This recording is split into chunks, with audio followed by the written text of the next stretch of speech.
Obviously, I fought Gennady Golovkin. Didn't fare too well, but you know, hopefully I can pass on a few points to Kell, and hopefully he can do a much better job. You tell me.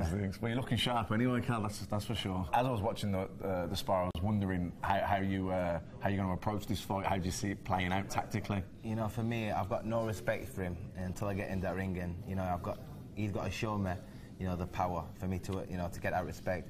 You know, my thoughts in this fight are keeping the speed, keeping that ramrod jab, you know, with the power and the speed at the welterweight coming up, with the, you know, using that power, extra power I've got, you know, up in the higher weights, you know, and that's what I'm gonna do. Use the speed, the angles, like Naz, Bomber Graham, Ryan Rose, all rolled into one. I've got to be that elusive, you know what I mean?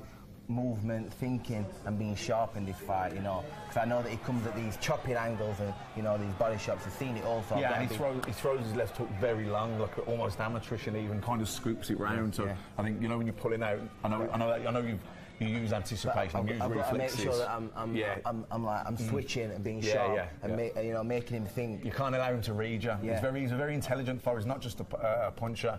I mean, he never really caught me with a big shot to the head, but your jabs are ramrod, his is also a ramrod, and he's a great jab, you have a great jab, so I'm curious to see how that goes when the battle of jabs, you know, occurs in the fight. But what I found with him, his punches were quite unorthodox. When he used to hook round, even when he cut to the body and come back up to the head, and his balance was exceptional. That was the thing that stood out to me, and how quickly he was able to cut the ring off. And he's got great balance. So I think it's important that your movement's very good in this fight. Absolutely, I have to drain a lot to make welterweight, and I know that I'm going to be coming to this, you know, very healthy, you know, very hydrated, full of fuel, full of carbohydrates. So I've got that energy, you know, to last 12 rounds and be speed and not a dipping fight, and keep that speed and power throughout every round.